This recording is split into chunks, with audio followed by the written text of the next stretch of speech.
Rwanda can be surprising. Nature in Rwanda is raw and powerful. The natural ecosystems are unique and precious.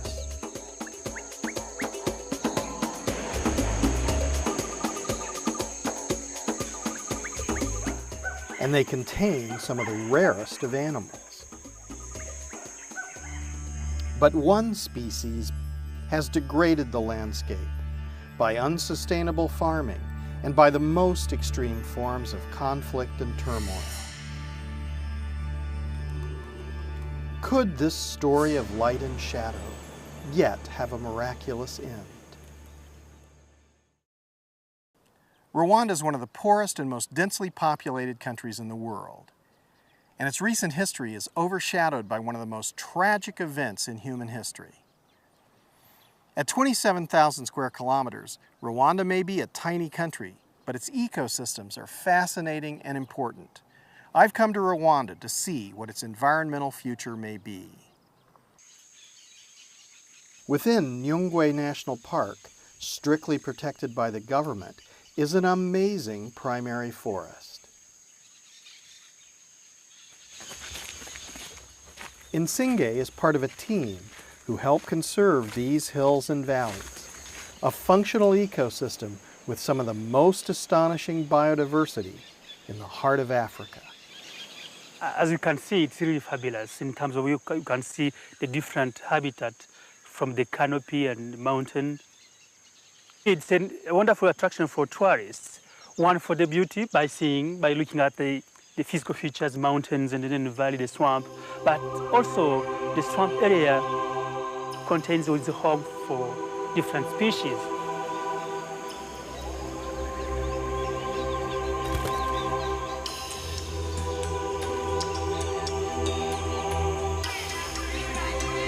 This is the largest mountainous forest remaining in this region, the Redlegged Rift. And having different species, biological species, which are endemic, which can only be found in this area.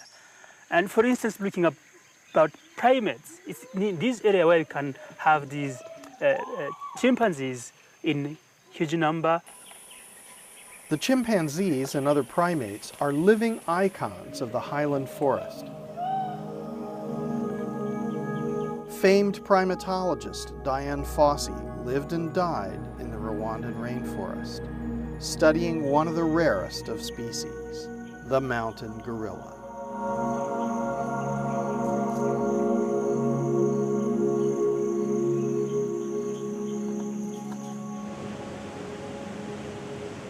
Kambogo is the chief tourism warden of this forest sanctuary. Now, it is said that 70% of the waters in Rwanda come from Nyungwe.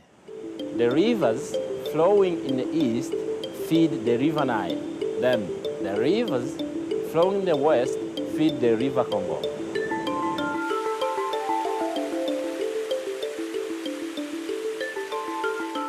There are many springs in the park, and we are still even discovering more because of the impenetrable parts of the forest. When you come into a natural environment like this African rainforest here in Rwanda, you can't help but notice the differences in humidity, temperature, and even the levels of oxygen. The difference between this and human-altered environments is the profusion of biodiversity, the enormous quantities of biomass, and everywhere here is decaying organic matter.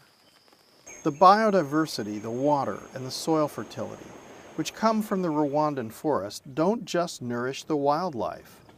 The thriving tea plantations depend on the water that flows from the forests, as do all the farmers.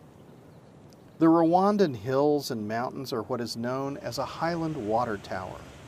Traditionally, when the heavy rains come every year, the vast forest filters the water and regulates its flow.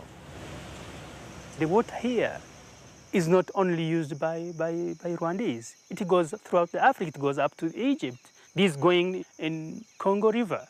And in the east, it goes to the Nile River. And that, no one understands that if water is going there, it is coming from somewhere. It's coming from a functional system. But if instead of conserving the forest, humans denude the vegetation and degrade the land, the water often floods, causing havoc across the region. Rwanda is a land of tremendous natural beauty and ecological importance, but its recent past includes one of the most brutal chapters in contemporary human history. In 1994, perhaps as many as 1 million people were brutally murdered in a genocidal frenzy that took place over 100 days. This is a lesson in the worst of human potential, and it's a lesson that can never be forgotten. It must never be repeated. This is a story of hope, but it unfolds in shadow. Estimates vary between 800,000 and 1 million people who died in this heartbreaking tragedy.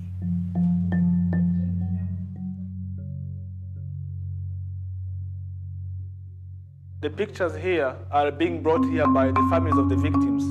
Some of them who survived, they continue bringing the pictures of the victims from their family.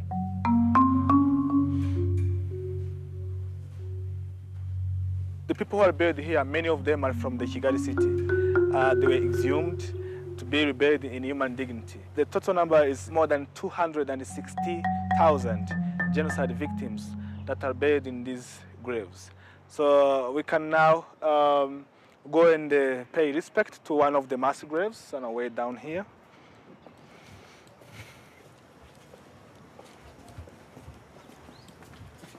Genocide is unfortunately, part of our history. We have to live with it, but we don't want to be held prisoners of that sad aspect of our history.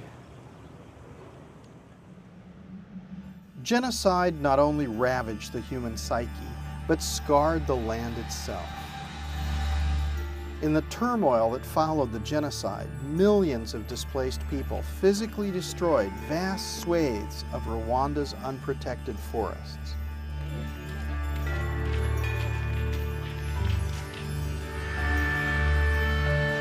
Dr. Rose Mukankomeji remembers what the Gishwati forest was like when she was a girl. That was before the genocide, before the over-farming, and before much of the escalating population growth. My goodness, it was green, it was a forest. I used to come from the south here to go to the just Nyundo place. We used to pass 1.5 hours traveling this Gishwati. But now it is not even 10 minutes. Everything has gone, specifically because of this pressure of population on natural resources. We see behind me the remaining forest of Gishwati, which we used to cover the whole area from here to Rubavu district, Nyabihu district. Actually, Gishwati used to be linked with Volcano Park and the Nyungwe forest before we've done a lot of degradation.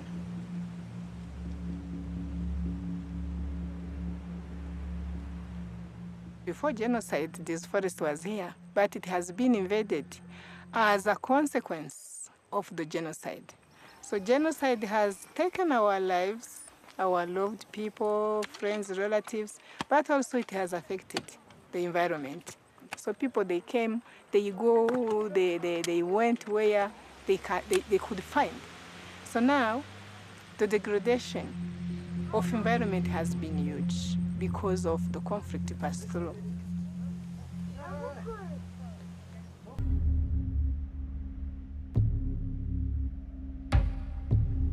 Around 2007, we started having landslide, and we've lost actually the ecological function. Now people have been moved from the other side of this Gishwati because of landslide, because it is not functioning. It is not sustainable. We are facing floods in the city of Kigali. It is just morning. We have to recover the functions. What you see here is replicated around the world. Hundreds of millions of people farm for survival and degrade fragile environments. And this is expected to get worse with climate change and population growth. The fate of these people and the fate of the environment are intimately intertwined. If this goes on for yet more decades and generations, the outcomes will become more and more dire. This is a problem begging for a solution. It is daunting for both man and nature to emerge from these shadows, but it is possible. We experienced the genocide, but at the same time, our capacity to raise from that delicate and that desperate situation actually puts us in a position where we are starting to be perceived as, I would say, an exceptional people. And how can all the Rwandans be part of that campaign?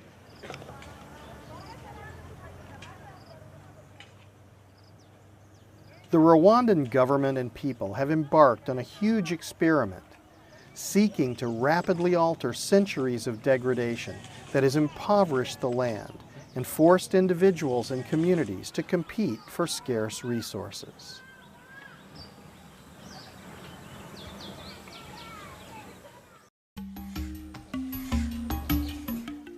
The government's plan is to transition subsistence agriculturalists to new sustainable livelihoods.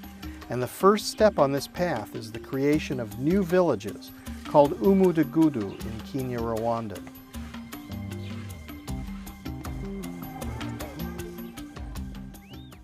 This is the village of Rubaya in Rwanda near the Ugandan border. Some of the poorest people in the country live here. They're trying a concept to see whether it's possible to reduce poverty by actively improving the environment. Alex Mulisa works with the United Nations to help develop this experimental village. The concept is intended to bring poor families together in this Umudugudu as a way of spurring economic development for this Umudugudu to lift them up from poverty. The local community determined that this place was suitable for houses and they prepared the land. Then they built the houses. The people who were living along the road were told that they had to move and live here. And then they built the houses for the poor returning people. So this was brought together as an integrated environmental management and poverty reduction. And the two concepts will emerge to demonstrate that actually you can address poverty through ecosystem management, enhancing agricultural production, ensuring that there is sufficient water even in dry spells to be able to provide water for irrigation and to reduce the distance that poor women and children have to travel to look for water for domestic purposes. There are too many advantages to name them all, but we get houses, water capture and storage nearby. Before we had to carry water from far away, now it's much closer to the house. These terraces serve a number of purposes, including interventions for soil erosion. You can see that the topography here is really hilly, and as a result, when it rains, the soil, topsoil, which for the most part is higher in fertility, washes down the valleys. So the terraces are providing that intervention, but much more importantly, the terraces have proven to enhance production. A bonus for moving to the villages. Every family will now have a cow. My first wish is if they can give us a cow. I believe if we have a cow, we can get milk for the children and pay their school fees. Our lives will be better.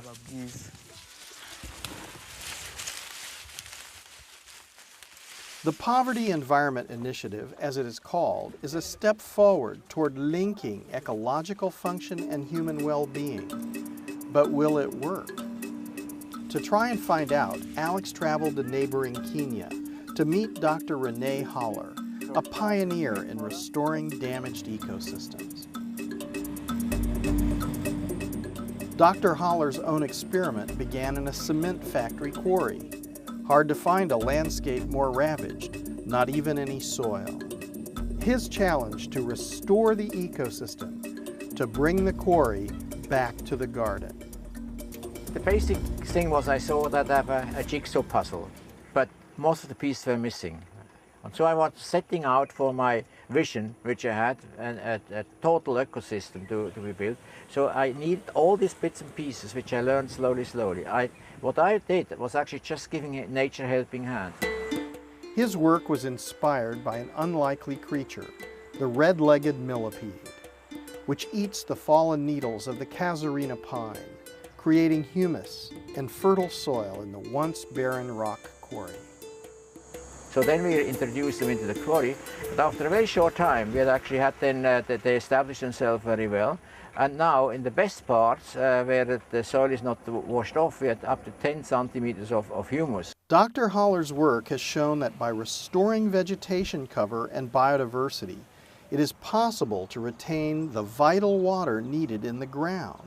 That means overcoming drought and arid conditions that have become so common in Africa, where vegetation cover has been lost. What happened now, there's hardly a place in these quarries down there which has no vegetation. There's grass, there's trees, everything.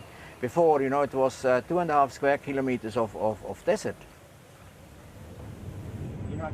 1,000 hectares being rehabilitated from bare, non-soiled areas is, to us, brings some hope that there is something that can be done for Rwandan soils. Over the years, Dr. Haller has expanded his work to show how the principles of restoration he has pioneered can help small farmers like those in Rwanda.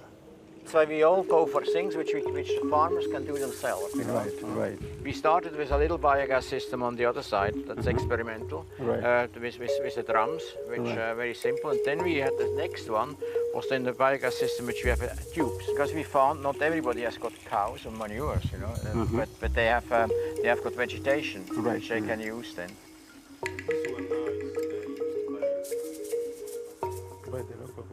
And that's afterwards food for the chickens and the fish again. And the fish, exactly. So nothing goes to waste. Yeah.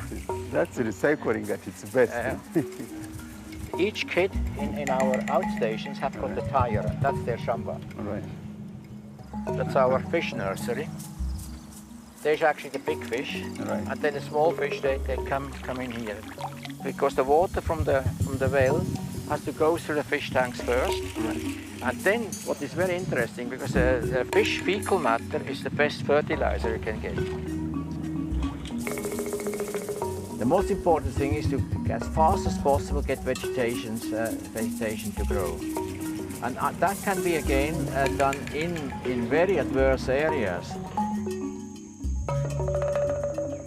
Alex is fascinated by what he has seen.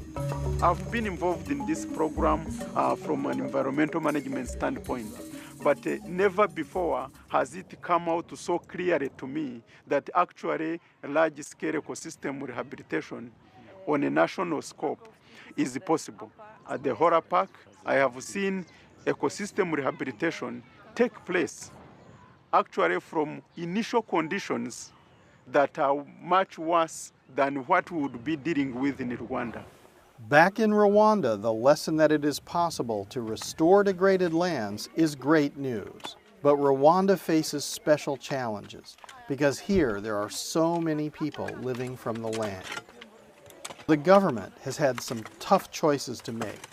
Should the people simply be helped to be better subsistence farmers, or should many be encouraged to leave farming altogether? The decision will affect the future of millions.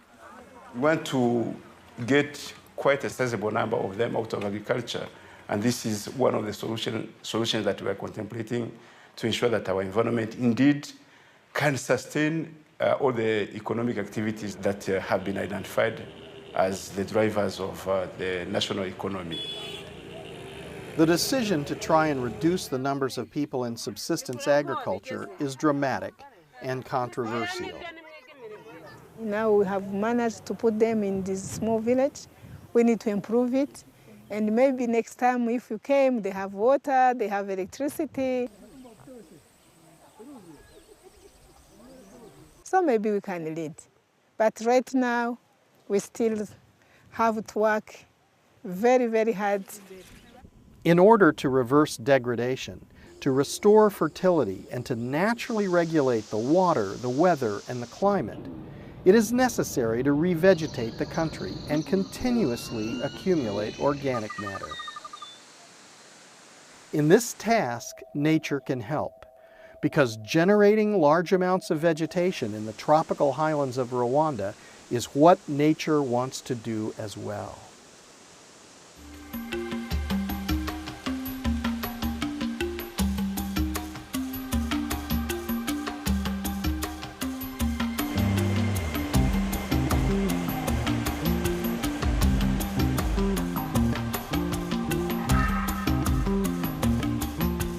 One target is to make sure that we have mapped all those degraded ecosystems and starting by rehabilitating them so they can recover their functions. So I think if we manage to make sure that Gishwati is rehabilitated, maybe why not Rugezi, why not all those hills which are rarely empty, when we can afforest them, plant for, we can be a leader. You can't be a leader when you only talk. All this talk about restoration is certainly good for the chimpanzees. One new fertile corridor of restored forest will connect isolated chimps in Gishwati with the larger community of chimps in Nyungwe National Park. For the chimps, a corridor of love. The expected distance between two forests is 50 kilometers, and we plan to build a corridor of 1 kilometer of width. Because in Nyungwe there is a large population of chimpanzees, and in Gishwati, as we have only 15, we hope that they can cross and interbreed. Before starting conserving Gishwati, people were calling this forest the forest beyond hope. Now Gishwati is called the forest of hope. This doesn't apply to Rwanda only. Indeed, in the past, people have made a lot of mistakes. The consequences the planet is facing are due to that. How do we rectify that? The only way is to ensure that any programs or any actions that are geared to achieving development have to be soundly relying on proper management of the environment. We consider that without sustainable environment, we can't develop. That's a fact. The Rwandan government has made great strides in understanding how the country can contribute to both mitigate and adapt to human-induced climate change. This has led to new policies and actions that is making Rwanda an example for many other countries with similar problems. The Rwanda Forest Landscape Restoration Initiative, designed to restore all degraded land in the country, was formally announced in New York at the United Nations Forum on Forests in February 2011. In Rwanda, the country and the people have endured an oppressive colonial past, civil war, an almost unfathomable genocide, and environmental degradation. Now, in their efforts to emerge from poverty and restore ecological function over broad areas of the country, the Rwandan people are striving to show the world what is necessary to heal the earth and the human spirit. I would like to see our kids, grandchildren, living in an environment, in a country where it is good, it is environmentally healthy, economically healthy, and having the imbalance between the two.